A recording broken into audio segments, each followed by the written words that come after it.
Hey, Flomies, it's time for another edition of the ITF Flowcast. This week, we are going to interview Victoria Erran. She is the founder of Reciprocity 5, a digital marketing company. She specializes in helping window cleaners to get Facebook ads to get customers, and she does a really nice job on it.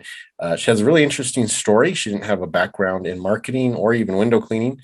She actually majored in sustainability in college, but it's interesting how she took the lessons she learned in sustainability and applied it to marketing. That's actually where the term reciprocity comes from, but we'll get all into that in the interview. But she also takes some time and helps us to know as business owners what we can do to make the most out of our Facebook ads. Just some things to keep in mind. What's the kind of the formula for writing up an ad to motivate someone to click on it and to get you business. So I know you're going to enjoy this. Let's listen in now as we talk to Victoria Erran. Hey, Flomies, thanks for listening. It's Gabe from Gabe's Spotless Window Cleaning, and we are starting the ITF Flowcast. And today we are happy to have Victoria Erran. She is the founder of Reciprocity 5. And thank you so much for joining us, Victoria. How you doing? Thanks for having me, Gabe. I'm doing fantastic. Super excited to be here. I am super excited to share just what we do and how I've been able to get to this point. And yeah, Awesome. I'm doing fantastic. Well, great. Well, I got a lot of questions for you when it Good. comes to Facebook ads for sure, but we're going to get to that a little later. But first, I did want to get to know you a little better. We've known each other for a few months. I started with Reciprocity 5 a few months back. Been super happy with it, and there's a lot of things I just even in these few months that we've seen in the journey of the business. The little tweaks, the refinings, the different things that you've done to make the product that you offer that much more valuable to your customers. But before we talk about the growth of the business and just how you got to there, tell me a little bit about yourself. Where are you from? How did you get into? Was this your goal from the beginning to kind of get yourself into this business where you were into Facebook marketing, or did you quote unquote fall into it, so to speak? How did you arrive at this spot? Okay, great question. I would say it's more of I fell into it. So I'll kind of start off with, so I am from Arizona. Was born and raised in Arizona, which we actually have I don't know if you always lived there, Gabe, Yeah, but I'm born and raised in Tucson. Yeah, so I just a okay. little south of you. So you're in Phoenix, right? Right, exactly. Yeah. So I was born and raised in Laveen, Arizona, which was like No really, way. You know what? My wife has family who lived in Levine for years. You probably really? went to school with her cousins. Yeah. I wonder. I went to 91st Psalms Christian School growing up. So it was like the only school, it was like one of the only schools out there at the time because it was just as you know, like very farms Right. everywhere. Yes. Uh-huh. Oh yeah. And I They remember, they would flood the yard, like the whole fields, and so their yard. There'd be times where it's just like this whole like bog of water, and we yeah, we would go used out to there play and in the run around play. irrigation. Yeah. Uh-huh. Yeah. Yeah, so I grew up there and you just, play in the irrigation, you ride on tubes in the canal. And it gave me, now that I'm older, I realize what my parents were doing by bringing us out there. They wanted us to have a childhood where we were able to run around and maybe Mm-hmm. be separate Mm-hmm. from the busyness of society. It is a whole different world from Phoenix because you're only about maybe 20-30 minutes away from the big city, of Phoenix. But it was at least back then. Now it's a lot more. They've got more houses on there. They've gotten rid of a lot of the farmland, but back then, yeah, when you were young, boy, I mean, that was still that. I think on the other side of the street there was just this huge cornfield that the kids used to go run in there too. Yeah, it was pretty cool. That's so funny. Yeah, and that was before the highway. For anybody who's familiar with Arizona, there's a new highway that goes but behind South Mountain, and we didn't Hmm. have that highway before. So to get to anything on like the east side of town, you'd have to go through the Indian reservation, or you'd have to drive like Right. a whole hour. And that was some character building in itself. Waking up really early, having to go to school on the east side of town. Oh man. So I grew up there. I'm glad you're familiar. Most people, I tell Always, them they have no idea. because we would come from Tucson, so we'd take Riggs Road right through the reservation right there. Oh, So that's how we would get to Libby in the back way. So yeah, I know exactly. Our so listeners funny. have no idea what's going on, but we're Yeah, they're like, what? okay. Well, continue on. So you went to Yeah. school there in Levine. Yeah, so I grew up in Laveen, and then I ended up going to school out in Chandler, Arizona, and I went to graduated from ASU. So after I actually went to ASU for sustainability, believe it or not. I graduated at the end of 2019, so really not that long ago. And when I always kind of knew I needed to niche down, at least in college, that I needed to pick something to focus on and go all in on that. That is my personality type. So once I figure out something, I'm like, okay, 100% that way. Because I really believe that you can lose a lot of time by deviating and Oh trying, yeah. getting Hmm. shiny object syndrome. Yep. So I just was like, okay, let's do sustainability. I ended up loving it. And I learned a lot of things about just how like the economy works, how society works, all like background things that most people wouldn't think about, Hmm. and help me understand a lot of the things that I actually apply in my business today. But growing up, I mean, it was just really, I lived a simple life. I went to school, I got straight A's. I ended up giving like the graduation speech. So I was always somebody who Wow. wanted to go like Very above cool. and beyond. Yeah. Yeah. And I used to be really afraid of public speaking, believe it or not. So before, when I'd get on things like this or talk to people or be put on the spot, I'd get Hmm. like hives and I get really scared. And one day I woke up and I was like, no, I don't want to be scared anymore. I want to face my fears. So I'm going to do whatever it takes to, whatever I'm afraid of, I'm going to run towards. And so I told myself I'm going to put myself in a position of, I ended up becoming an ambassador for the school so that I could be public speaking. And so I'd be really scared. I'd do it over and over again. Finally got over it. And they're like, hey, can you speak for graduation? And I was like, sure. So then I went home. I had a little mini panic attack. It lasted like an hour. And then after that, I just spent the next 2 weeks like writing it out. And that was the first time that I realized how much power was in just facing your fears and what you can Sure. do actually. So that was Sure. kind of like my short and sweet beginning of my life sort of story. Yeah. Yeah. So Yeah. sustainability, so that was a major or Yeah. what? Wow. So what does that involve? So that actually involves, so that is when you're talking about society, the economy, and nature, and how all three of them can work together to prosper. So a lot of people, when they think of sustainability, they think of eco products, the green revolution, Mhm. uh, eating vegan, things like that. But sustainability really is, we have all of these great things in society. We're advancing so much in our economies, in our technology, but how do we continue to advance without compromising the integrity of the environment? And so a big lesson that I learned in while going to school there was that it really comes down to relationships. Relationships in nature, for example, are very reciprocal, meaning that when something, for example, let's say a fungus, when it basically it helps the forest communicate nutrients back and forth between trees, and the trees in turn help with our carbon dioxide, and everything's kind of a delicate balance of give and take, where if Mhm. something's taking from something, it's also benefiting it at the same time. And that for me was a huge eye opener, especially when I was looking at I guess, economic things, because I really didn't prosper when I was trying to learn things about the economy. It was really hard for me. I had a really hard time in economics class. But it helped me understand the law of reciprocity. And that's kind of where I got the name too, is what that law means. And I actually found out that it's also a law in business. Hmm. So then my brain started putting all these little dots together.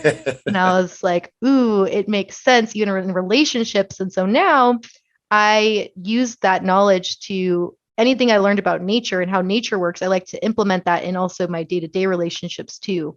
Um, but in short, sustainability, a really great example of it would be biomimicry. Have Mhm. you ever heard of that before? Mhm. Yes.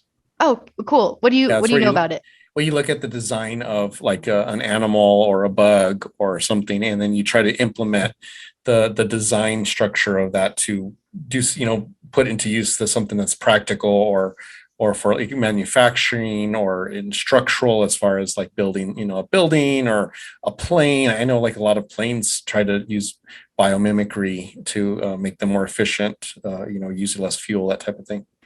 Exactly. Yeah. So like that really interests me. I was like, whoa, they can make trains that make no sound when they go into Hmm. tunnels because they're mimicked after the kingfisher bird whose beak is Hmm. really, it's pointy. Yeah. So I started dabbling in that. I thought about going to graduate school in biomimicry, but then I decided I was like, okay, well, I can either make I can make small changes through going through the law and trying to fix the laws that surround our environmental, all the environmental movements that are happening. But what I realized is that it really takes a lot of time to implement those things. And there's a lot of decision makers and hands in the pot, a lot of stakeholders. And I reached this like pivotal point where I really had to sit down and have a hard conversation with myself. And this was after actually reading a couple books that were assigned to me to just this, I think the last year of my time at ASU in sustainability program, which by the way, they have the first ever sustainability program in the nation. So they're the first ones. Very cool. I would highly recommend Let me just it. tell you, it is really killing me to hear you say nice things about ASU being from Tucson. So I'm just really, I am showing my professionalism by just keeping quiet. I'm biting my tongue. Forks up. No. Sorry, we're gonna edit that part out.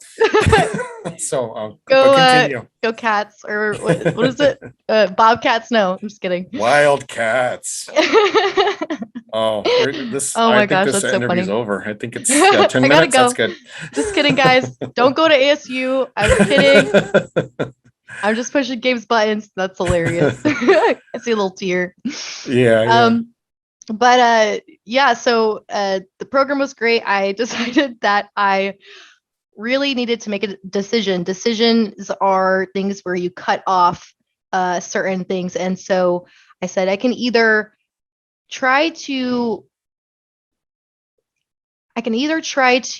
make a slow progress, or I can try something that allows me to make big impact quickly. Mm-hmm. And what I realized after reading these books was that the people that were making the biggest decisions and impacts, the reason they had that power was because they themselves had figured out a way to make systems more efficient, or how to basically leverage the economy in favor of them so that they could make more impact on their end. So they didn't have to go through the grassroots movements. Whereas if you're somebody who's going to intern, or you're going to take little steps to, work in a big corporation that's trying to make these changes, it's going to take you like your whole life to make a change. Yep. So everything comes down to in sustainability and environmental things, it comes down to money. It comes down to, the lawmakers and all that stuff. So I was like, well, I definitely don't want to go into law. And I know that there's things that can help me get to where I want to be, but I don't really know how. But I knew that digital marketing was something that could potentially speed up that process and also give me the leverage to make that change, because that's where the everything was moving. Everything else kind of seemed outdated. And I had actually was helping my parents throughout college with SEO. So I was helping them with their business. They own a small fire protection business out of Phoenix, and they service sprinklers. They do fire protection, Certified Pro Fire and Life Safety. Great company. But I was helping them, and I realized I was able to help their business generate a lot of revenue by just simply posting a blog and making sure that their backlinks were working. All that fun, not fun SEO stuff. Yeah. I was like, ooh, there's something here. Like I can definitely make definitely some impact, especially for at least business owners. And that's kind of what made me start dabbling into digital marketing. But I never was somebody who felt like I was really technologically savvy. In fact, I do think I am now, but I'm definitely not the most. I don't code. I don't do anything like that. But that was kind of my eye opener. So from there, after I graduated and I was already dabbling in digital marketing, I started taking on people, just working kind of on my own by myself, helping my parents. And that was this by this time a business, or is this you doing this like on the side? On the side. Yeah. So it was like my only source of income basically. So it was a business in a sense. I was a sole proprietor, but it wasn't like a formed LLC. Gotcha. Yeah. So at that time I had reached out to a couple of people because now I graduated and I'm like, I need to make sure that I have something to do. And I had actually kind of also on the side been working with a composting company out of Phoenix who takes food waste, turns it into soil and regrows food from it and gives that food back to their customers. So that was really cool. Have you ever composted before? Do you know anything about that? I've not. I mean, I've had gardens and stuff, and I've had aspirations of composting, but no, I've never actually had the little unit to try and do it and to wet it and do all the stuff that's necessary. That was always the thing. I was like, if I start this, I'm committed to it. And I don't know if I'm ready for that much commitment just yet. So no, I Yeah. haven't done it, but I understand the process. Yeah. Okay, yeah. So then it's basically just, I mean, that's good because some people don't even know really what it is anymore. But what they did is they made it super simple. They had buckets that they would put out on your doorstep. You'd fill it, they'd come back, pick up the bucket. So I was doing that, and at that time, I think there was a couple things that happened, and I realized that the 9 to 5 wasn't for me, especially with some of I was still sort of working for them a little bit into the pandemic, but not as much. And when that happened, just my whole business, what I was expected to do changed. I was expected to cold call.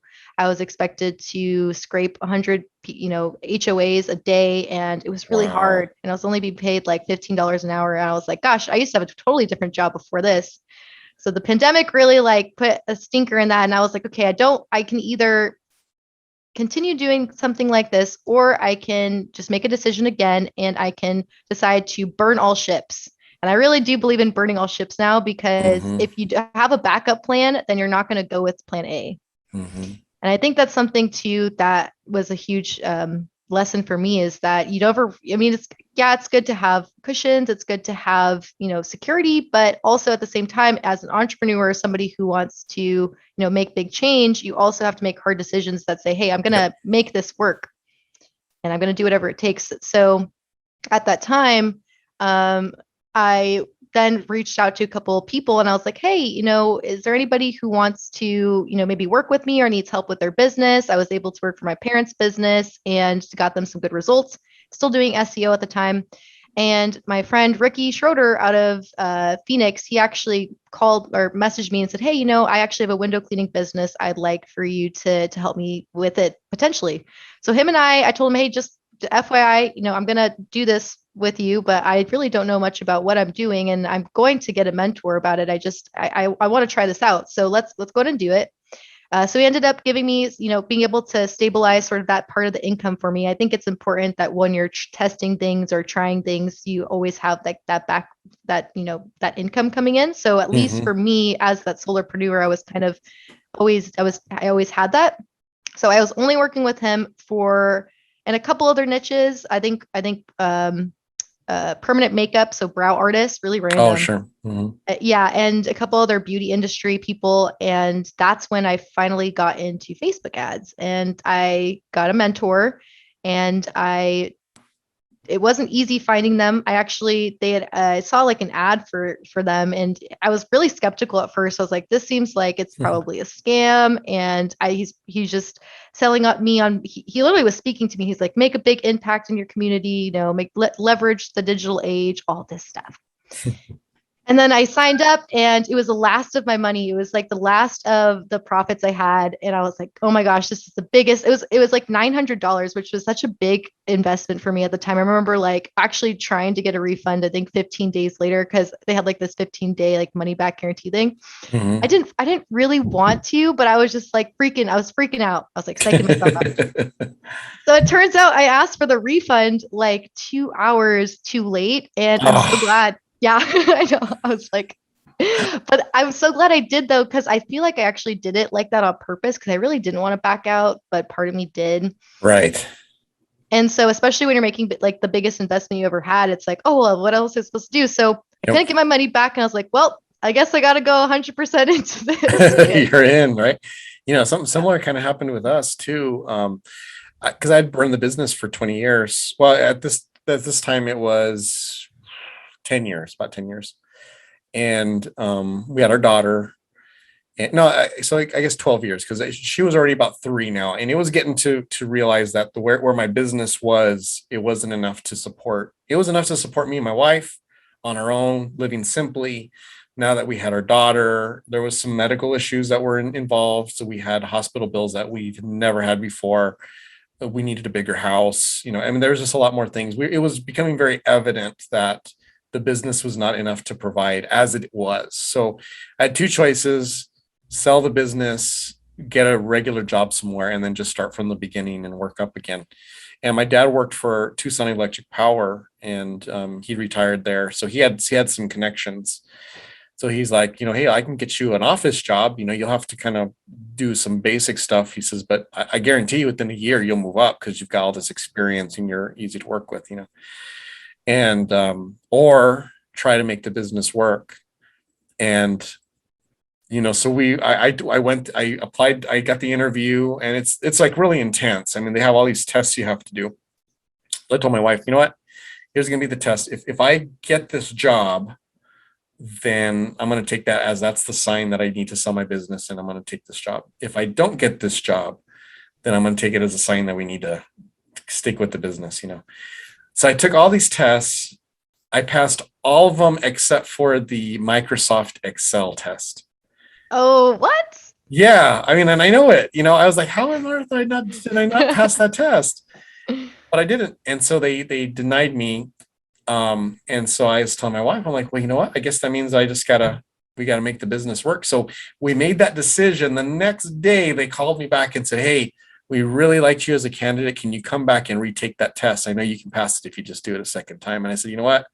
We've already talked. We made the decision. We're going to stick with my business. And so I'm so glad I did, because I'm sure we would have been fine as far as I would have, but it would have been a desk job. I mean, I would have been working with a bunch of people, and you'd have the office politics, and, you'd have all that stuff they have to deal with. I mean, now I look at how my business is, and I'm just so happy, what the business has given us as a family. I know I wouldn't have been able to have, working for a big company like that. So it's funny how sometimes, that Gonna burn all serendipity, ships. Yeah. just go for it sometimes and make it work. So that's awesome. It's a cool Yeah, story. because at the end of the day, right, there's really no right or wrong. It's just the Yep. decisions that you make and you figure it out along the way.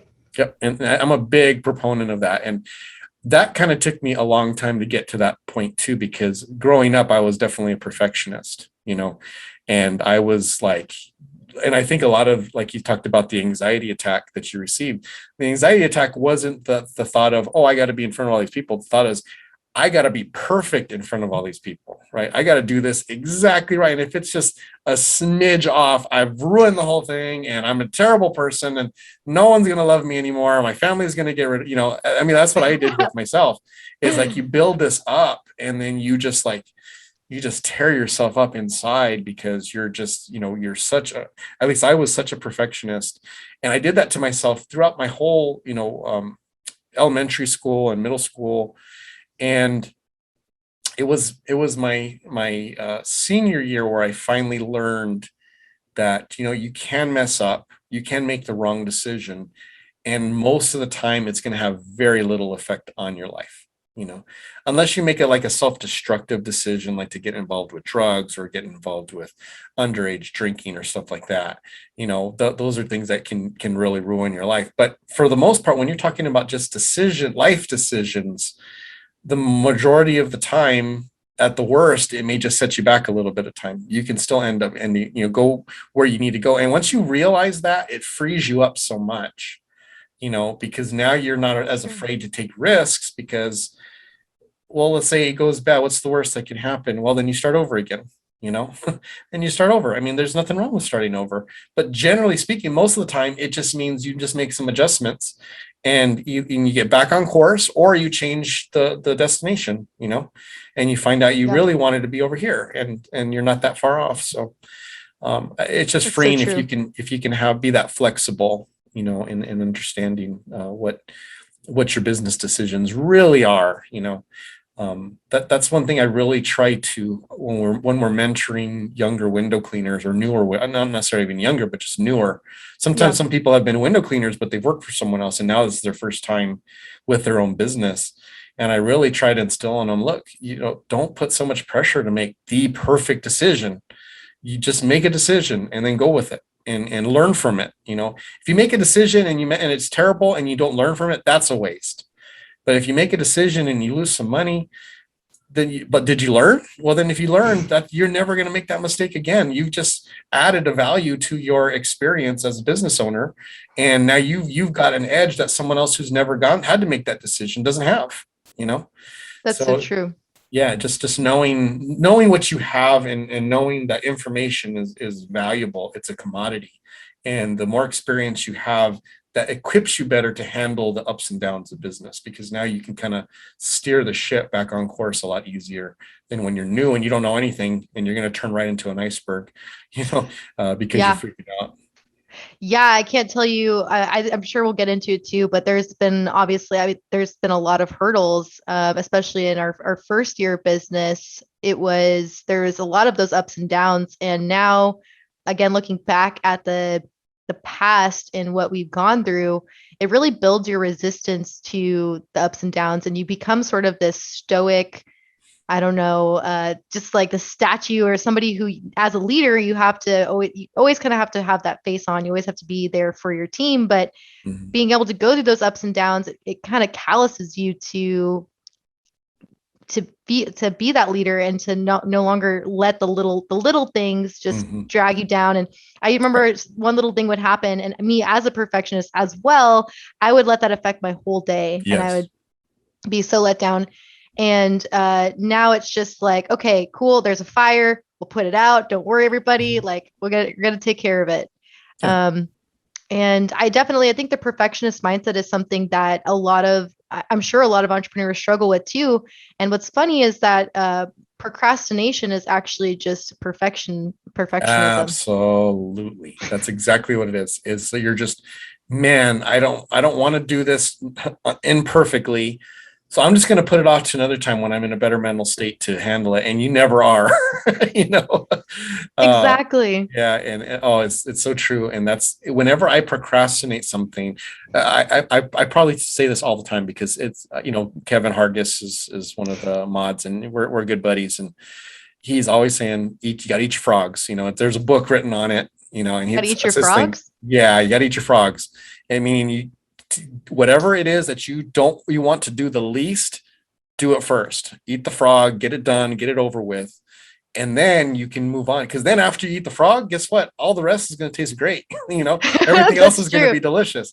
So, and it's so true. And I notice that whenever I'm stressed out or I feel overburdened with the company, okay, first thing I ask, okay, what frogs have I not eaten? Oh yeah, I've got this customer I got to call who's upset for some silly reason, and I just don't want to deal with them right now. Okay, or oh yeah, there's that audit form that I got to fill out and send so that workers comp knows what to charge me. And I hate the whole audit process. I think it's a scam, but I know it's necessary. And so I'm fighting, one, I don't want to do it, and two, I don't even believe in the system of it. So it's like a double whammy. And I just like, okay, just do it, get it done. And then you get it done. And then it's like, oh, this pressure's off your shoulders. And I'm like, oh, why don't don't focus on the action, focus on what the results will be after you get done, you know. Yeah. Then you're able to eat the frog faster, and then you can just go on with your day with less stress. And once you can understand, look, I can, either way, that's going to have to get done. So I can either put it off and do everything else with a bunch of stress on my shoulders, or just do it first and then enjoy the rest of the work that you have to do, and you're not so stressed out. But it's all That's mind true. games, right? It's all just It trying to get it control of your totally is. thinking. No, it is. It totally is. It's all just realizing like those intrusive thoughts, and then the ones that like actually matter, and the ones that don't matter. Mhm. And one thing that I've really found beneficial for me on my journey is meditation, and also something that I've come back to that I used to do as a kid was prayer, Mhm. because I was raised in a very religious household. My parents wouldn't even let me watch Harry Potter. And growing up, I was in this bubble, so I didn't really know there was anything else out there. And now I realize that prayer actually is it's having faith and believing and visioning. And it's also it's speaking out loud, what it is that you're thinking. And it's meditating on, I mean, it's a lot of different things for a lot of people, but for me, it is meditating on what it is that I'm grateful for, what it is that I'm thankful for, and also just envisioning, what it is I want or need. And kind of just going back to that and having that faith that everything is going to work out as long as I focus on what really matters and focus on, the positives. because it's really easy to get stuck in focusing on the negatives. And it's kind of like when you're riding a bike and you're on the side of a cliff. You don't want to, if you focus on falling off the cliff, you have more of a chance of falling off the Yes, cliff than if you focus on absolutely. the little path. Absolutely. Yep, absolutely. And that's something that I tell my new techs all the time, and I'll see them and, they'll be have worked for me for 2, 3 months already. And I've seen them, they know how to handle a squeegee, but then I'll see them so tentative and they'll be like, going, and I'm like, okay, so first of all, we need to get you faster. The second of all, I know exactly why you're slow. You are way overthinking this. You know how to do this. I've seen you do this 100 times. When you're letting the pressure of being on this job, or maybe it's a slightly different window than what you're used to, or maybe it's an angle that you're not, something's a little different, and you're letting that throw you off. Just stop overthinking it. You know how to do this. Just do it. Just don't overthink. Just do it. And then you can see them kind of loosen up, And the other thing I tell them too is I said, look, I'm telling you now, if you do a bad job on this window, I am not going to be upset at you. Just do it. And then if you can't figure it out, then come get me and I'll help you. But you got to do it first. I'm not going to help you until you try it at least 2 or 3 times, because otherwise you'll never learn, So don't be afraid to not do it right and then come and get me and say, oh, Gabe, I couldn't do this, and feel like you're defeated. This is part of the learning process, but you got to do it first. I refuse to help you until you've tried it yourself, because half the battle is figuring out, the way I do things isn't necessarily the right thing for them to do. Everyone's different. Everyone thinks differently. Everyone moves differently. Everyone has strengths. And so that's why I really try to instill. I'm not someone who believes my way is the only way to do it. The result is what I expect. That's unchangeable. The quality and the standard that the business has. But there's a lot of ways to get to that. And the thing that I can do reach that goal faster may not be the same way that you reach it faster. So that's part of that discovery, because I certainly don't clean windows the way that the guy who taught me how to clean them does. And I wouldn't say that he's faster than me. Now he's better. He hasn't cleaned windows in years, but he's still better than me because he's got, he had tons of years of experience, and I've seen him. But as far as speed and getting it done, I mean, there's just so many ways, and we limit ourselves by trying to find the right way to do it. And there just is not always one right way. There's always multiple ways.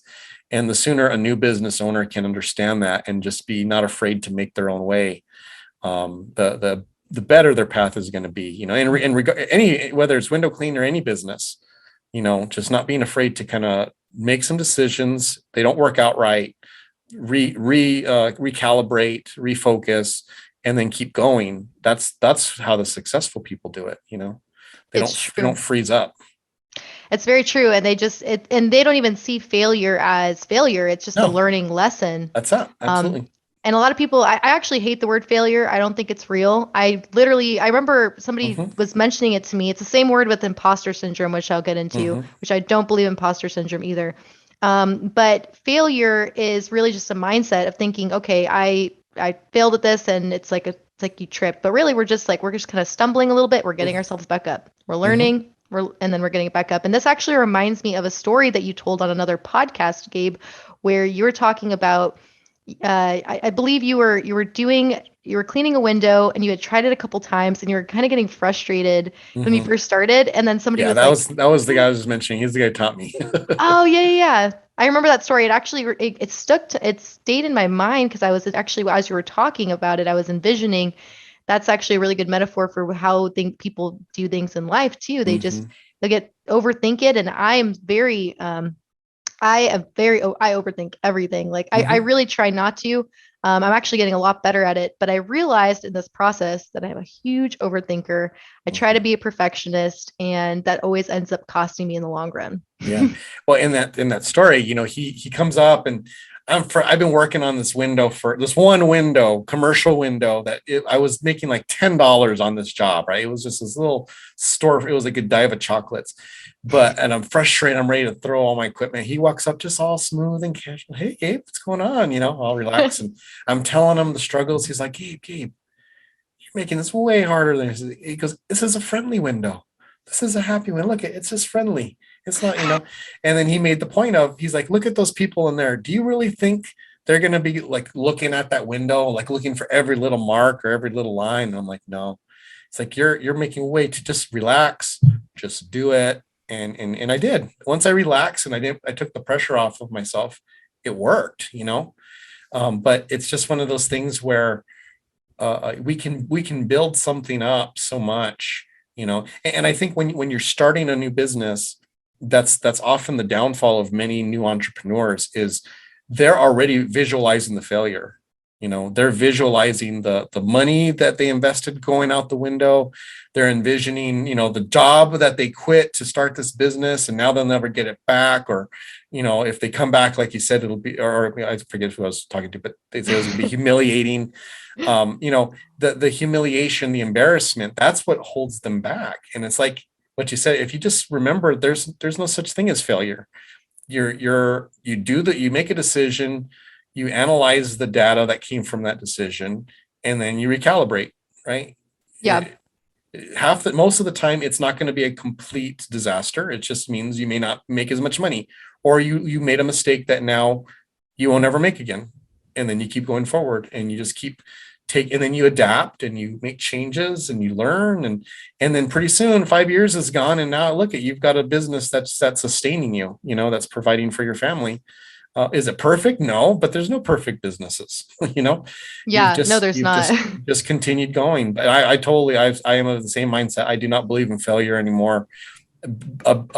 A decision that costs my business money was just simply an expensive lesson. Yeah. That's all it is.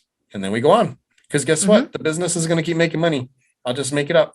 If you look at any high value stocks, it's never a straight line up. It's always up and down, but it's always eventually going up. Yes. And that's what we want to be. We want to be those high value stocks that, have the ups and downs, but in the end, the actual progress is always up. It's so true. And I think, especially in the beginning, you think of it as a linear line. I remember actually the first time I didn't really have mentors outside of teachers or anything when I was growing up. But I remember when I started getting into the digital marketing space, I really did need mentors because I didn't want to do it alone. And I knew that there was people that had gone through the same lessons that I had. And I wanted to fast track and not make those same mistakes. So I actually, paid to have mentorship, which helped me a lot, break through a lot of problems that I think a lot of people will run into. But I remember my mentor told me, he all sat in a room and he said, okay, so here's a line. It was going straight up. And he said, who in the room wants their business to look like this? And everybody raised their hand. And I was like, nope, I don't want that. I learned through sustainability that is not how nature works. Nature has an up and down, in and out breath. Like there's a breath to it. There's a give and take and everything. So I saw that and I was like, that is not life. That's not how life works. And so I kept my hand down and he's like, okay, and who wants their success to look like this? And I was like, me. And it just goes to show that to zoom out and look at the big picture, because at the end of the day, when you zoom out, things are probably actually getting better, not getting worse. Absolutely. And that's the same thing in the world. They teach us that. They learned that in college. They said, people think the world's getting worse. And in reality, it's actually getting better. And we can see that through a lot of advancements that we've had. So. Yeah. I remember I talked to one guy who called me up all upset. And he had done a house, he was sole proprietor, single owner operator. And he had got a really big house, and it really was beyond his skill set. But he took a chance. He took a chance. He got himself kind of in a bind. Ooh. And he asked me to come help, so I went and helped him. And he ended up having to give a lot of discounts because he was supposed to be done that one day because it was for a party. He didn't. We came back, we finished the job, the customer wasn't happy, was definitely not going to call him back, but we got we finished the job. He got paid, not as much as he had intended. And so anyways, he was just really discouraged, and he was just like, man, Gabe, I really thought I could do this and it just didn't work out. And I said, well, let me ask you this now, with what at this point, if you got that call again, would you take that job? And he thought about it and he said, yeah. And I said, why? He says, well, because now I know what to do. Now I know the stuff I can do and I know that I can't. and I would call you to help me on that job. I said, exactly. See, now you now have information that if you ever run to a house similar to this, one, at this point, you don't have the equipment or the skills to do it, but you know who you can call to help you with it. A year, 2 years down the road, you may now have a business built up where you can buy the equipment you need and have an employee, have another person with you. You will be able to take it. I said, but you're at the beginning of your growth of your business. Don't beat yourself up. You just gained valuable information that most people in your spot would not know on a job like this. And you got it. Yeah, did you have to pay money for it? Sure did. You didn't take a loss, but they didn't make as much money as they would have if they would have just gone the regular job. But that information is now going to be it's in the books, and now it's going to help your business from here on out. So it was expensive for the day, but in the end, it's priceless for the rest of your business, and I that's like the that. way you have to look at it. Anytime something like that happens, even if you lose money in a day, or like I've had to do whole jobs for free, because Yeah. of something broke, or we didn't meet our, the time limit or whatever. And we just said, forget it. It's free. We're going to finish the job, but we're not charging you because we didn't complete our obligation. But at the end, we learned something. Mhm. Either learn something that would stop us from making the same mistakes again, or we learned what to do the next time so we won't make those mistakes and we'll finish the job on time and complete it. But Yeah. yeah, data, I mean, it's just all about data experience. Use it. It's It's valuable. everywhere. It's literally everywhere. Like Mm-hmm. now people they have Facebook groups they can go like in this like the Into the Flow group, you can go on Mm-hmm. there and anybody who's learning can find all the information. I'm sure people have fast tracked a lot of the mistakes that people have made just by being able to look that up. Yes, absolutely. And just one more thing before, because I do want to get into the Facebook stuff, since Yeah. that is what your expertise is. And I know Yeah. our listeners definitely want to get some tips. But Yeah. just one thing I'm very proud of you with that you did was, when you saw the niche, you immediately started taking action to fill the niche.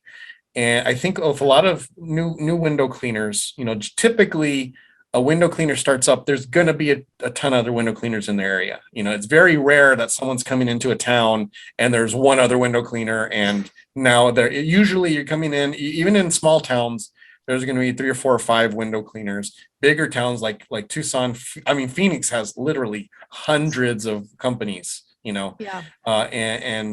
Tucson also has, probably about, 60 companies that are active, and other smaller ones that we just never heard of because they don't advertise, they don't have even a business license, they just operate.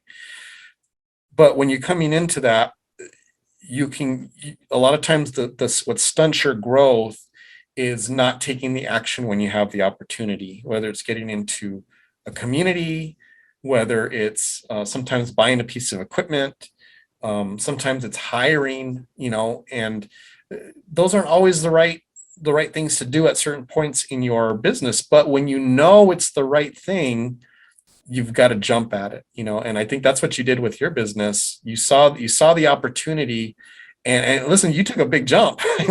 I mean your business that you started, which we'll get into in reciprocity, that it's not just a small little business. I mean, this is a big jump, but you took it, you saw the opportunity, you did some testing, but in the end you took the chance. And I think that's really cool, and I think that's a good lesson that a lot of window cleaners can learn from, is that when it's there, take it. Don't sit on it.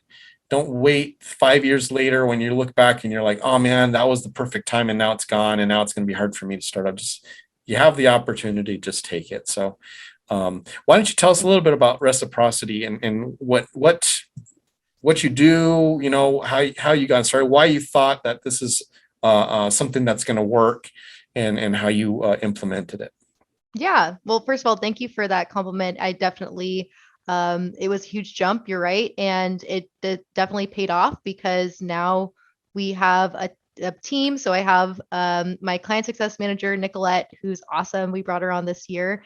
And we have a couple VAs over in the Philippines, which I can get into later, Dave. If you guys don't know anything about that, they're great.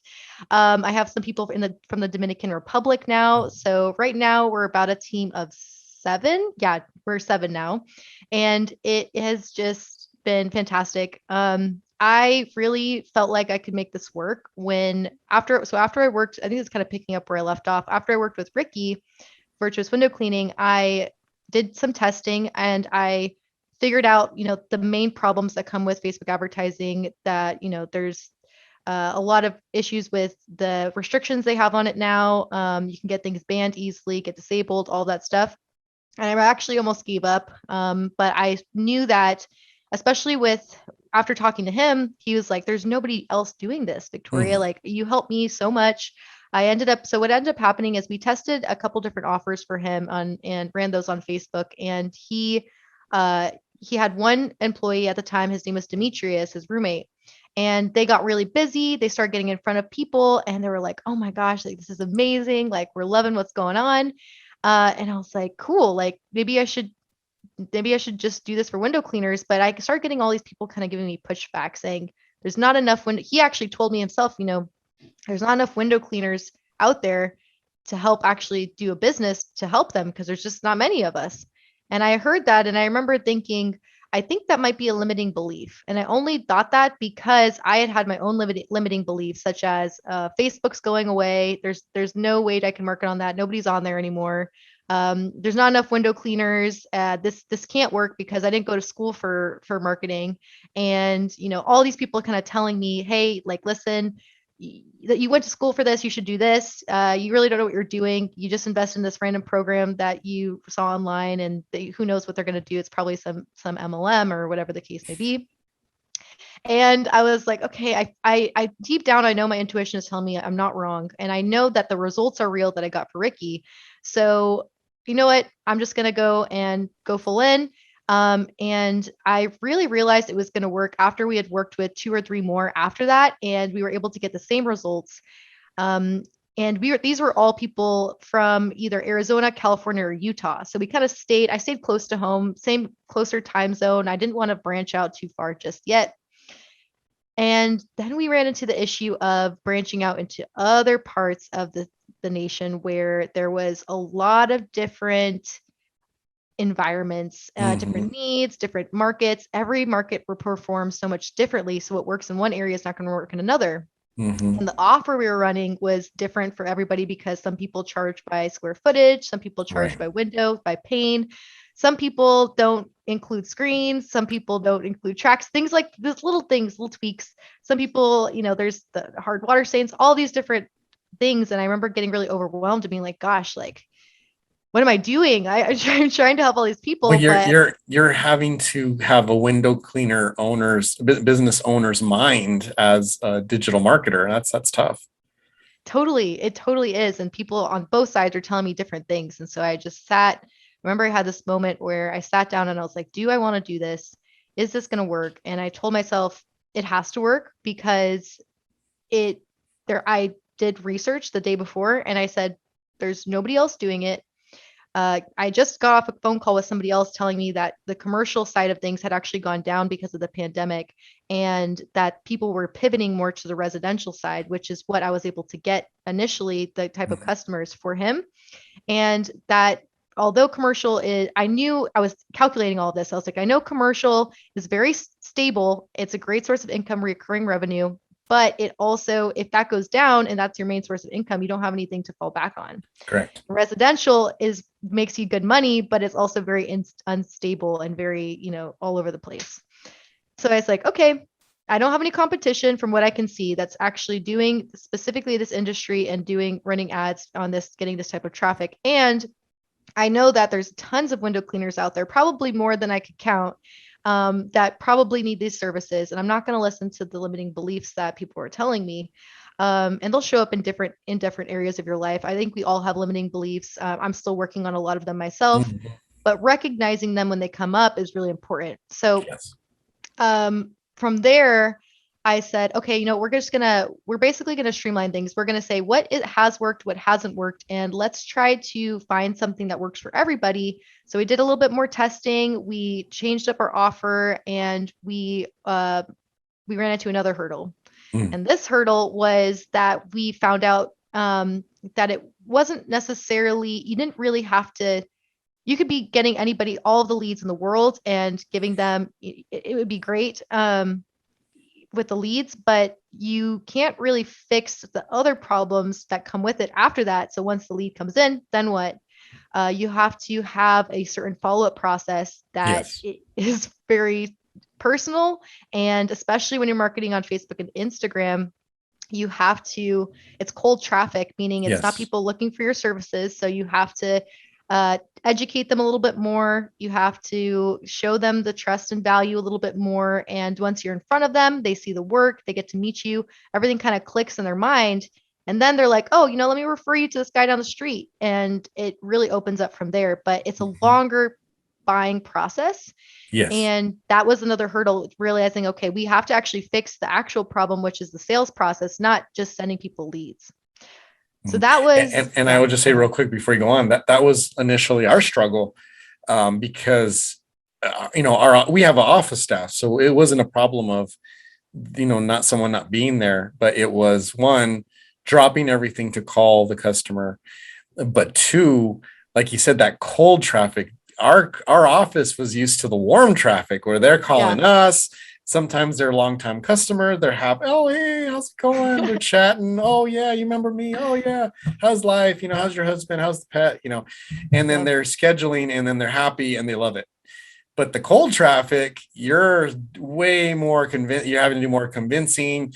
You're trying to show them you're not part of a scam. You're not, they don't know yeah, you from Adam. They haven't done any research on you for the most part, unless some of them do, but they just have clicked on an ad because, yeah. oh, that sounds good. And now like, oh, what did I just do? And then there's a phone call. And now they're like, well, should I do this? Should I, oh yeah. So let's talk a little bit what your solution was to that. Yeah, so I actually, I remember there's an analogy you used to describe it. It was kind of like a fish flopping around in a boat, and you have to like get the fish down and like make it stay. So I really like that analogy. I actually use that analogy now. But so the solution to that was we have this software. Well, this was part of the solution. So we integrated the software that actually helps to not only organize the conversations so that you can see all those conversations and handle email, text message, if it's coming from Facebook Messenger, because some Mhm. people they'll message you on Facebook and then you won't see it, or so you basically just need a good place to handle all of it. And Yes. then we also said, okay, so we know it's really hard for people to just stop what they're doing on when they're on a ladder and call somebody and have a full-on conversation about why they're the best. But and this was something that actually you had brought one of the first people to bring it up to us, but we started seeing it across the board. They were like, I can't do this. So we brought on inside sales agents, which were us kind of saying, how can we fix the next problem that we Mhm. need to solve? And that was actually one of the hardest things I've ever done in the agency, but I'm learning that it's made things so much better now. Yes. Carlos was our first one. So you had experience with Uh-huh. Carlos, Oh yeah, Carlos is awesome. Yeah. yeah, out of the Dominican Republic. And um, he had some sales training in the past. A lot of them do, but really what you're looking for is somebody who has a willingness to learn. They have motivation and they just really want to get better at sales.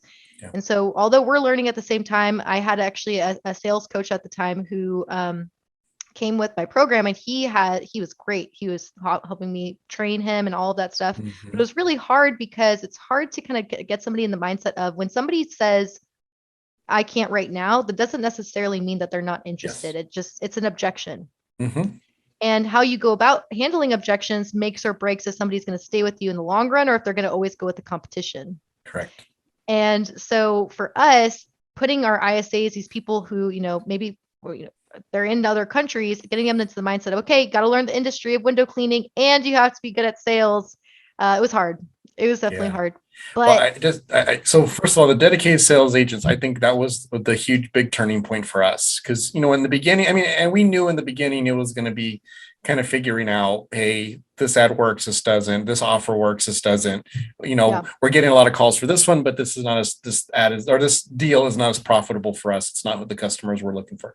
And we finally kind of fine tuned that, but bringing in the dedicated sales agent was key for us because now we weren't having to do all the follow up. And like Carlos, and I don't know the other ones, but I mean, he was so diligent and just had, everything kind of like, okay, 3 days, call this person who never responded, follow up with an email, follow up with a text. And I mean, he's reaching out to people who had seen our ad 2 months ago, who never said no.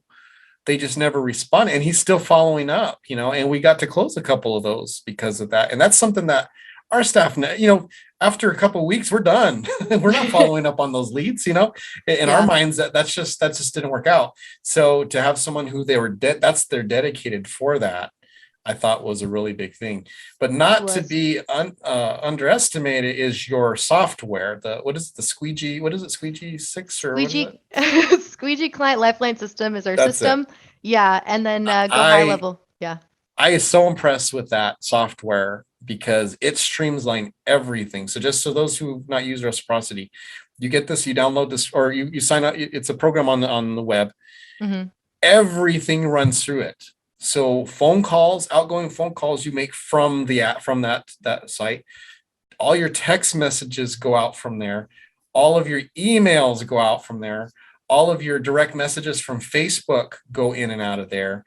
I mean, what that does is it keeps all of the communication, all the ways in which we have reached out to the customer and they have reached out to us in one compact little area. And that I thought was such a valuable tool for closing these cold calls, because that's something that we have a challenge with the warm calls. Is someone will send us a message and we're like, oh wait, was that an email? Did they send us to Google? My Google My Business page? Was this a Facebook thing? And it's always kind of a little detective work to try and figure out where they contacted us. Whereas with this software, it's all in once. You just click on the customer's name and everything's there. Everything is located. Everything is how, when they came, how they called, did they respond? They responded here, but they didn't respond on this one. And I just thought that's a really cool design that you guys have. That's really won us over, anyways. Yeah, no, definitely. That actually came because Ricky, he was having organizational problems, and so we were like, okay, who can we partner with to fix it? And the fact, really, it's good to hear that too, because I think I do underestimate it sometimes. I'm not in the day to day like our clients are, and so I know that it's helpful, but very rarely do I hear on the day to day like how did this transform how you're elevating those customer experiences. So Mm-hmm. it's good to hear because especially when you are looking to see what a past conversation was or where somebody came from, it's like, okay, all I have to do is look over there, I can see when they came in, like where it came from, what was the conversations, and then you can also listen to all those conversations. And Yes. I'm sure that's really helpful too to kind of audit and see, is this representing my brand? Absolutely. And that's what I appreciated as a business owner, is it allows for full transparency, and because, I mean, look, you pay in marketing companies, you're basically saying, here's my money, give me workers, and then you don't know what's happening. And then hopefully the work comes in, right? And Yeah, that's it, that's the end of it. With the saw or the what do you dashboard, I guess is what the you would call it. dashboard. Yeah. You have everything at your fingertips. So as a business owner, like what I would do is I would ask Brittany, who's our head office person, hey, could you just do a rundown? Tell me everyone in the last 2 weeks who signed up through Reciprocity through the Facebook ad. And she could go through and tell us, these customers booked. These are the jobs we've completed and have been paid for. These are the ones that are on the schedule. These are the ones that said no. And then that helped me as a business owner to decide, well, is this something I want to continue doing? That's what I really appreciated, because I feel so much more in control over the process, and helps me to, as a business owner, to make decisions, and sometimes I'm making educated decisions. Sometimes I'm just like, well, let's roll the dice and see if it works. We did that a couple times. But I'm happy to do that because of the control I have. It's Right. not just this blind trust I'm putting into a company where I say, oh, hey, can you advertise to get me work on my slow period?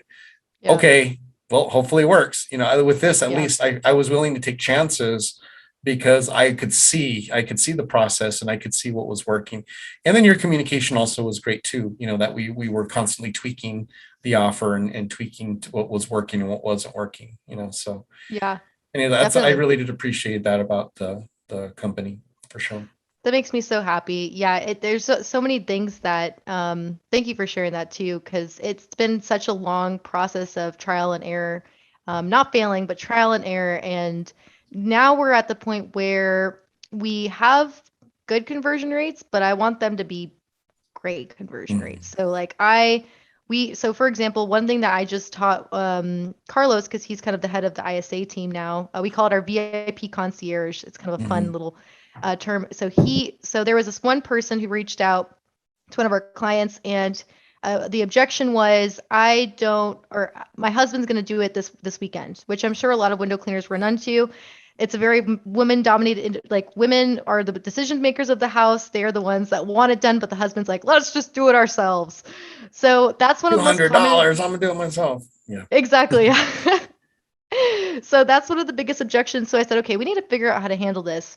So what we did was we taught them, okay, if somebody says that, what you're going to say is, oh, if you don't mind me asking, you want to use buffer words because it helps kind of buffer that question. If you don't mind me asking, have you had a bad experience? Has he had a bad experience in the past with a past window cleaner? And that's why he's more of a do-it-yourself type of person. Because honestly, Susie, the last thing we'd want is for you to be your husband up on a ladder or doing this on his Saturday off when he could be kicking up his feet. And I'm sure and seeing that Windex really can't do the job that he's hoping for. Something like that. We'll have different responses that are very similar to that. And once we started using that, basically our conversion rates have gone a lot higher, and we've Mhm. been learning how to handle those objections by asking clarifying questions, which is Yes. something that everybody can learn from. So this one lady, she went from after we said that, she said, "No, he's just cheap." And so we're like, so we back off from the sale. We say, okay, that's when you kind of squid away, leave them. You don't want to push it anymore from there.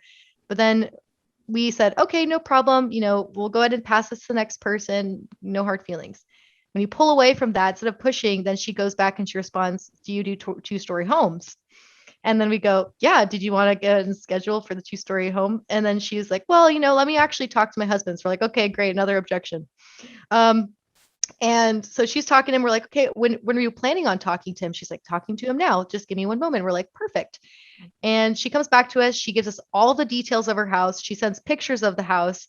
And then we go about booking her, or we start booking her. And at the end of the booking process, because we had actually set expectations too with her, and we handled those objections that she also brought up, now she's like, hey, I'm going to actually refer you to 7 other tenants Wow. in our Look at that. building. So we turned somebody from, I'm going to wait until Yep. the Saturday, to 7 other tenants. And it's been doing little tweaks like that has been really Yeah. like beneficial. That's awesome. Yeah. And that was our experience as well, is just learning to, you know, again, that's the value of having the dedicated rep, Yeah. because like we just did a job not too long ago that was during our slow time, when we were struggling and not having the results. But again, that was the dice roll. I wanted to see if I've tried for 20 years to try and make my slow period profitable. We just thought, hey, let's give it a shot. Let's see if this works. It didn't work out but we got work from it. I mean, Yeah. we just booked a job and did a job last week that was found during that slow time. They didn't book then, Yeah. but they didn't forget about us and they called back and we booked it. It was a Reciprocity 5 ad job. So again, That's that's not awesome. one that went to the credit of that month, but Yeah. it should, because that's where it came from. Right. Oh, again, now I did have one question I wanted to just to kind of close with, and we're running out of time here. Yeah. But one Yeah. other thing I did want to mention, that because this will lead into the question I have for you. One of the things I've been very impressed was the work that goes into the Facebook ads. And if you get all kinds of mix. You get some people who are upset that you're calling them after they clicked on a Facebook ad saying, contact me for more information. But they're, how Yeah. dare you? How did you get my number? Well, you gave it to us. Um, Yeah. but then you get the others, and I've had several, and they're usually the higher end customers, the ones where the jobs are bigger, where they are just like, I got to tell you, you have the best Facebook ads. They're like, I see a lot of them on, I usually ignore them, but your ads, they caught my attention. They grabbed me. They made me want to call you, even though I didn't have, an idea. And it's like, it sounds funny saying that, but that's genuinely what my customers have said was like, well, whatever, whoever is doing your ads, tell them they're doing a good job, because I never click on Facebook ads, but I clicked on that one. So what has been your process in kind of narrowing down the types of ads that work, that will get a reluctant person or someone who's not even thinking about cleaning their windows to Yeah. click and ask for a voucher? Yeah, so that's a great question. And thank you for sharing that too. That is always just bright, like lights my brain up. And I'm like, yes, that's awesome to hear. So here's the formula you want to follow when you're building a good Facebook copy. It's called the AIDA formula. It's attention, interest, desire, action, meaning you want to start by getting somebody's attention. I like to imagine I'm on the side of a road and somebody's shouting from me on the other side of the road saying, "Hey, did you do this?" Or it's basically calling them out so that I look and I say, "Oh, they're talking to me." So a lot of the ways you can do that is by calling out the actual specific location of where you're at. If you live in Tucson, hey, Tucson residents and surrounding areas. You can also I don't really believe that much in scare tactics when it comes to marketing. So some people will be like, when was the last your windows are so dirty they're going to break if you don't get them cleaned or something like that. Because like it does work sometimes, but it's one of those we've kind of tested it here It's and there, iffy. and Yeah. yeah, some people they react negatively to it. So whatever way you can call your audience. Are you a homeowner looking to, with dirty windows here, and then put like two little emojis that have like exclamation points. Like, you always want to use emojis, although I will say if you're running ads now, be careful about the emoji use because it will get you flagged on Facebook. For some reason, it reads Really? it. Yeah, Facebook reads it as circumventing systems. And Mm. so if you have an emoji, it reads the code as something that's like you're trying to do something sketchy. And Hmm. Facebook is just run by a bunch of bots. So there's literally whole communities of people who get ads rejected and then they go to the community and are like, what are we doing? We're all trying to figure it out because nobody actually knows. No, everybody says they know, but nobody really knows what's going on Facebook's end. We can't talk to them. There's Right. bots when you reach out for support. So good luck with the emojis, but do use really simple ones. Don't use more than 3 if you are using emojis, but they're really good to use in the ad copy. So after you do the attention, then you want to build interest. So you got their attention now. How can I keep them reading? So one thing we say is we actually like to give a really good personal touch to it because people buy people, not businesses or services. And this is something I actually said on the Fight Club for Business, a podcast Hmm. their thing as Yeah. well. So that's why we always try to personalize it so it's a person that's talking or it's in first person because that people like that. So we'll Yes. say, I'm Gabe with Gabe's Spotless Windows, and we're doing something amazing to get back to our community this spring. And they're like, "Ooh, what is he doing? What is going on?" And then you're going to build AID. So we're going to build a desire. So we're going to say, this is what we're doing. Make sure you're very clear about what you actually are doing. So typically this does come in the form of either an offer or some sort of special situation. Let's say if there's like a holiday going on, be very specific about what you're giving them. Put numbers to it if you can. For example, you can say something like, we're giving away X amount of things for this specific time frame. And this is where you really desires built through urgency and scarcity. So if you build urgency and scarcity into it, for example, let's say, I don't know, gym memberships are the thing that most people are familiar with. So when you think of a gym membership, people typically don't like signing up for gym memberships. So they have to have things to get people in the door, like special offers or limited times specials or something like that.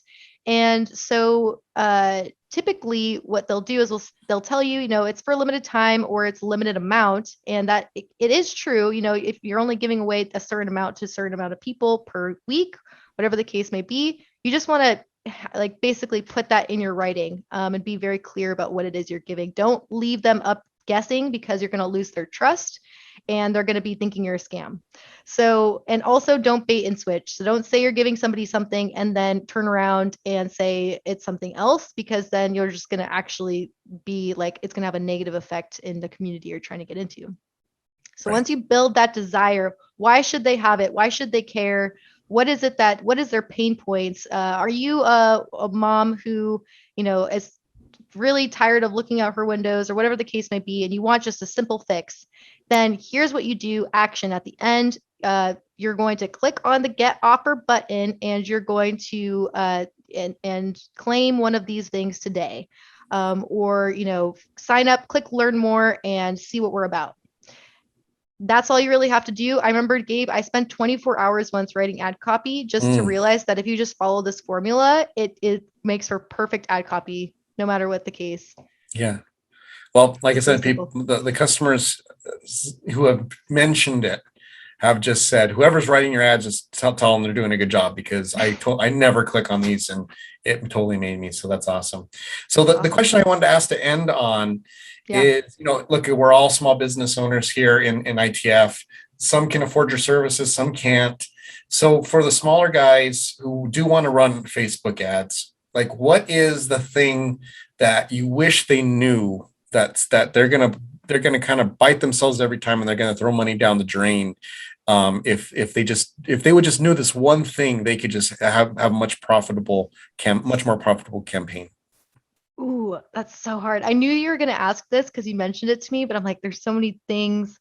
How much time do I have to answer this? As much. I mean, we don't have a time limit. I just hate to keep you longer than I need to. Okay, cool. All right. The people, the listeners are going to want to know. So okay, everybody, get your notepads out. I want to see a pen and pencil on your desk right now.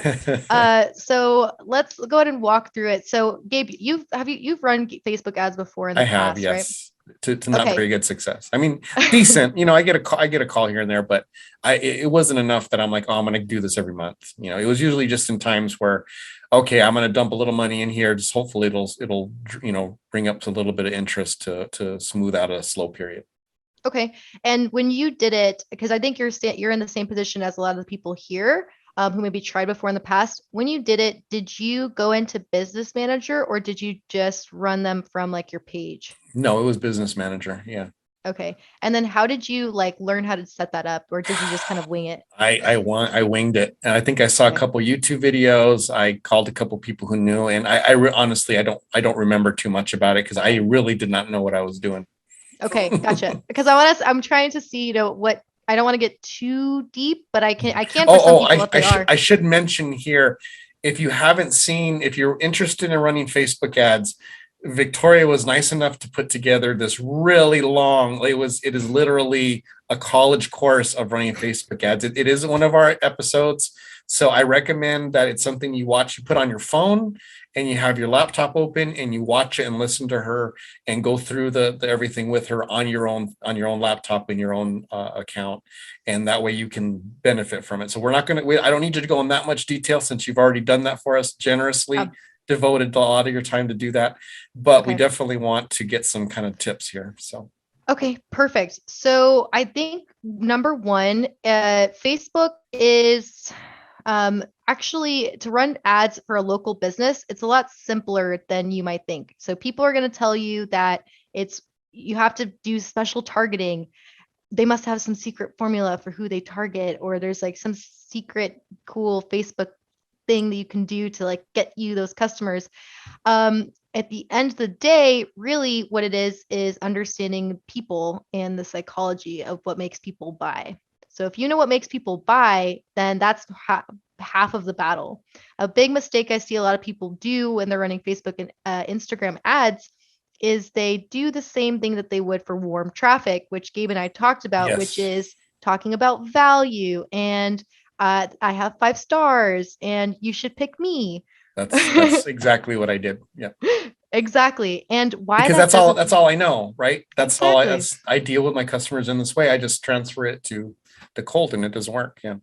Exactly. And it doesn't work because the analogy I like to use is if you're walking outside of a store and somebody comes up to you and is like, do you want this can of beans or this can of beans? You're gonna be like, I don't want any cans of beans. Leave me alone.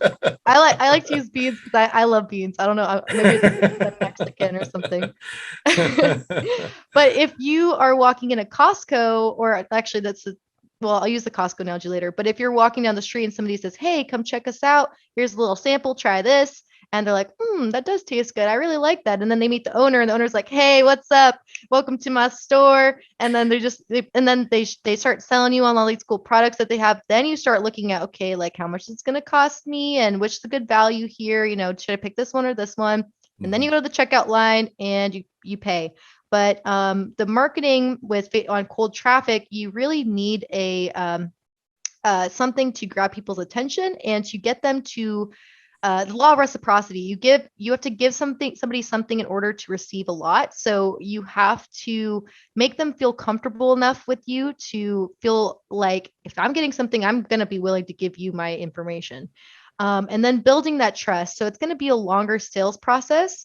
So that leads me into number 2, which is that after you've had something that's going to gain their interest, then you want to make sure that your sales process is you're educating them, you're setting expectations, and you are actually, you're not just pushing the sale. So rushing the sale looks like, hey, I just got you through the door, I just got your information.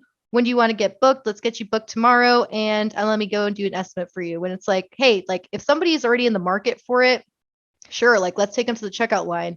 But if they aren't really sure about you, then you need to ask them questions about what their past experiences have been. What, if they had a bad experience in the past. Actually, the number one question you could ask somebody that actually opens the door, the floodgates, to actually have somebody book through Facebook is to say, is this the first time you've ever had your windows cleaned before? And that, if they say yes, then that means that, okay, now I know I need to unpack some things and figure out what's going on at their Yes. house. And if Yes. they say no, then that means that that's a huge opportunity for you, because what that means is that they have gotten them done before. They weren't necessarily satisfied, or they're looking at other options because they're not sold on the last guy. And that means that either they weren't satisfied with the last job from somebody else, or uh and that gives you an opportunity to come in and say, hey, like I totally hear why maybe it didn't work out in the past. Here's why we're a little bit different and how I think we can help you. And they'll start talking about their pain points too. When they say, no, it's not my first time. I got it done in the past and this is what it was like. And I'm just, blah, blah, blah. So that's the biggest thing as far as the sales process goes. Don't forget that you need to be on top of these leads. You do need to be calling them at least 3 times, if not more. We actually now tell our ISAs to call everybody twice a day. And some people, they find it pushy, but when you have a good sales process, it's never pushy. It's always helpful. And so try to understand where they're coming from and let them know that they're Yeah. safe and protected, that their house is going to be treated like a sanctuary. And you're going to always have that person call you and because you were that first experience. So that's number 1. Don't overcomplicate it. Keep it simple. Remember to get their interest and have a good sales process. Yeah. The next thing I would say is make sure that when it comes into the technical side of things, you want to always don't ever run ads on your like using your personal Right. business manager. Yes. Because if you do it on your personal, so let's say that you have a business page and you are running it on like your wife's like Facebook or whatever the case may be. If everybody's going to come, everybody who has a Facebook page is going to come with a personal business manager. You have to make a separate business account and link your business page to it and run ads that way. Because if you do it through your personal, which a lot of people do, you run the risk of having your whole page banned, and that will stop you from being able to run any ads in the future. Because when Facebook bans you, the hammer comes down, it's really hard to gain that trust back. And so you can potentially buy other business managers, you can use somebody else's. So if you really can't figure it out and you're like, I have to run ads on my own because I just don't know how to figure out the business account thing, then just use somebody else's that maybe doesn't use their Facebook a lot or doesn't care if it gets banned, because at the end of the day, you can always just run it as your page. You don't have to run it as the person you're running it for. So that was another big lesson for us, is you don't want to do that. I would say another thing that is really important when you're trying to figure it out is making sure. So there's 2 different ways you can run ads. You can run conversion ads and lead form ads. And conversion ads are basically a landing page. So some people, they'll create this cool little website page and they'll funnel people to that page. They'll ask for the information on there. I'm sure you've experienced that before online. You'll click on something, it'll take you off Facebook. Oh, yes. Yeah, it'll take you off Facebook and it'll have like all this information that's not on Facebook. So you can do that, or you can do lead form ads, which means that they're staying on Facebook. There's a form that comes up and they're putting in their information. They have a review page. They go to the review page. They see what they signed up for. It gives them any disclaimers. Then it takes them to a completion page on Facebook still that says, thanks for signing up. On the completion page, you want to make sure that you reiterate what you're giving them. You reiterate, when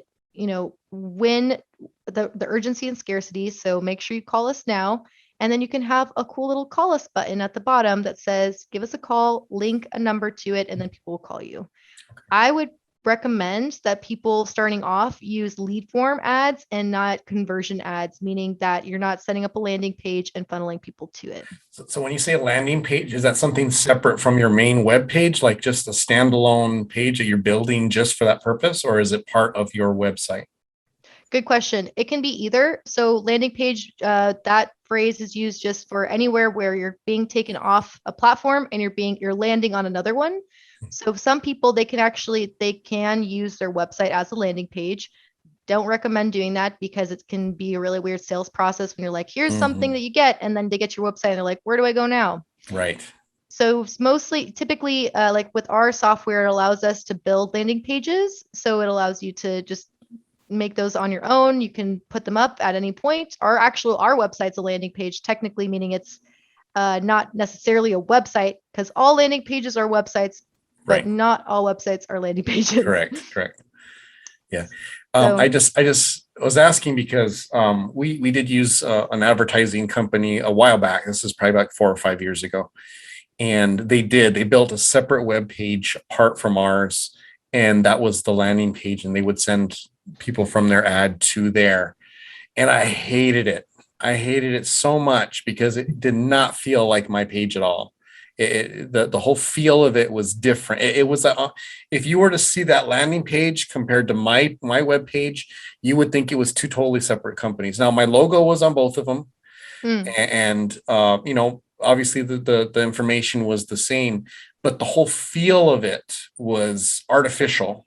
You could tell a non-window cleaner designed that page, and we tried it. Again, it was I've never had success with Facebook ads until Reciprocity. This is the first time that I've ever been excited about it.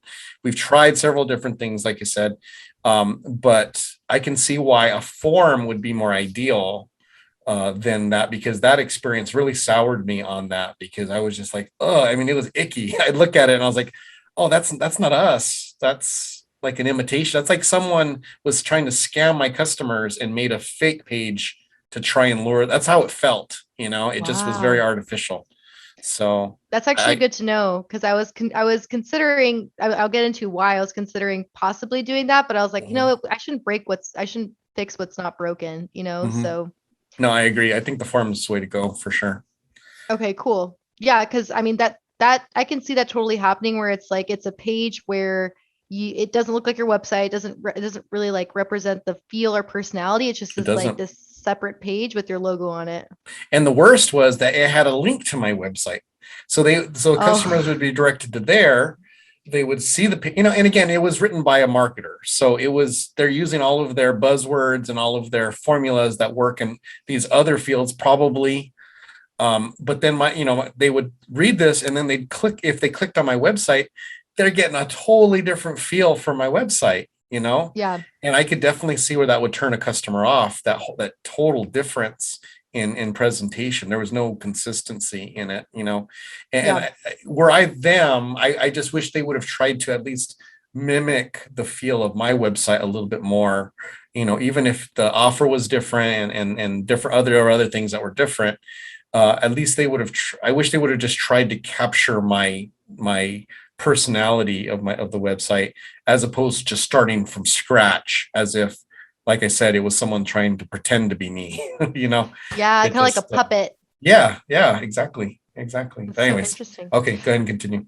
Yeah, so the conversions are good and bad at the same time. partly because yes, you have to have like this copy and paste formula to use across the industry for everybody, and you just put somebody's logo on it and it does kind of look that way. But they're really good too because conversion ads, meaning it's not lead form, it's using a landing page, means that you are actually getting. So this is actually a secret in the industry. A lot of people don't know this about Facebook ads, but Facebook uses algorithms that tell it to show your ads to specific people who are most likely to perform the action of the objective of the ad. Meaning that if my objective on this campaign, this is actually the beginning of building a campaign, is to get lead generation, then Facebook's going to give you a lead form. And the lead form is what we use to get the people's interested. If you click that your objective is conversions, then Facebook's going to go searching for people who typically click on Gotcha. conversion ads. Okay. And the lead form people and the conversion people are a lot different because not that different, but just looking at the data, lead form people are people who, sometimes they're just shopping around. You'll get a higher volume, but maybe they're not as serious. They're just sitting at home doing whatever they want, and they're just like, let me just keep clicking on lead form ads. So it's a bigger range of people, and it's not necessarily people who always have, a disposable income. Sometimes it is, sometimes it isn't. With conversion ads, there's downsides and upsides. The downsides is you're going to get less people opting in, but typically Facebook, these people do actually have more money. And so that's kind of just like this weird unspoken rule that I learned recently at a conference. This Facebook guru guy was talking about it, and it makes sense. The lead forms, though, I think it's something we're going to stick to, and it's not something that's ever really made made our process bad. We have ways to qualify these people, but the conversion ads, it's also more difficult to set up, and I don't think anybody starting off needs to go into them. So when you're clicking on your campaign, make sure you click on lead generation, Okay. especially. It's easier to set up. It's easier for people to not opt in, but it doesn't take them off Facebook. So Facebook actually you'll get a lower cost per lead with it because Facebook wants people to stay on the platform. They don't want people going off the platform because the whole idea is like, how long can I keep eyes looking at me? Yeah, that makes sense. Yeah. Right. Very cool. I'm trying to think. I think there's probably like one or two more things. I think another thing would be that and this is something Kevin actually mentioned to me that he thought was really helpful, is that you don't want you want to make what was it? I think I actually am blanking a little bit. It was like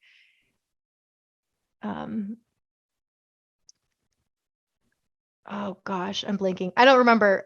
Kevin, you'll have to remind me what it was. Maybe I can go back and look at the messages. But Yeah. oh yeah, you don't want to basically listen to what Facebook tells you as you're writing the ads. So Oh, okay. imagine it like you're writing down you're on like a ride or something, and there's things that keep distracting you. They're throwing things at you. They're like, look this way, look that way, save money here, save money there. Don't click on any of it because Facebook is a business too, and they want to make as much money off you as possible. So they will tell you, hey, you should optimize your ads by clicking on this or that, or putting like weird little red lines and dots. And really, it's just basically them saying, let us take control of everything so we can try. And sometimes it works when we're dealing with $5,000 budgets, $10,000 budgets, but not when you're dealing with $20 a day budgets. So don't click on anything that says spend more money here because it's going to be better later, I guess. Right. And they put a lot of those things on there. And that was something we learned too, is like, oh, you actually just have to keep it really simple. Part of keeping it simple is you want to only put the ads, start off with just putting the ads on the Facebook and Instagram newsfeed. Mhm. The newsfeed is the best place because that's where Okay. most of the eyes are. Don't do the stories, don't do the newspaper part of it. All of that's just a waste of money. Don't or do make sure that you so you're doing your lead generation objective. You're only putting on the newsfeed to start off. Then you just want to make sure that you are using pictures of people of actual people. So don't put a picture of a house. Don't put a picture of your car, your truck. People don't care. They care about people. And Facebook will actually show your ad to more people if it is a picture that looks like it's supposed to be on Facebook. Oh, Isn't that crazy? So interesting. it has to be like a lifestyle photo, and it'll be like, Gotcha. yeah. Because if something's on Facebook that looks like it's an ad, then that people actually will vote it as this is annoying. I don't want to see this. So Oh, Facebook will stop showing it to so many people, and your cost per lead will go up. huh. That's awesome. Right? Well, Isn't that interesting? Victoria, we're out of time here, but man, that was some really good stuff. That's Yeah. thank you so much for sharing that. And again, Flomies, if you're listening and you want more information on how to run Facebook ads effectively, how to get through all the red tape and the all the things that you have to do to make sure you don't get your site shut down or you don't get you get your ads get to go through, you definitely want to go back and listen to Victoria's session that she did on our I forget which episode it is, but so much information on there. And like I said, I recommend put your phone on, have YouTube on there, get your laptop up, get onto your business pages, and then you can just go from there. It's about it. I think it's like almost 2 hours, right? It's like an hour and 45 minutes or something. You put a lot of work into that. So we definitely want people to benefit from it. So anyhow, anything else you want to share real quick, Victoria, before we sign off here? Not that I can think of, Gabe. Any events going on or anything that you got kind of coming in the works? Yeah, well, I guess actually, yes. So I think we're actually going to partner with IWCA and always offering a membership to all of our clients. So now anytime they opt in, they are automatically added as a member to the IWCA. Oh, that's awesome. That is a really good. Okay, well, we're gonna have to promote that for sure. That's a really good pitch. So right. Excellent. We have that. We're going to I might be speaking at the next IWCA meeting or conference, which is super exciting for me because I'll be just kind of telling all these same little secrets. And then we just launched our Plus program. So it's official. We are doing basically always offering our inside sales agents the whole package, all of that. So there's never anybody who has to be worried about, not being able to follow up with their leads or whatever the case may be. But Very super cool. exciting stuff. Awesome. Well, thank you for all your hard work. And thank you also for taking the time to talk with us today. I really appreciate it. We look forward to seeing you more. We're glad that you're in the group. And thank you, Flomies, for listening. We hope you guys have a great week and weekend. And as always, flow on.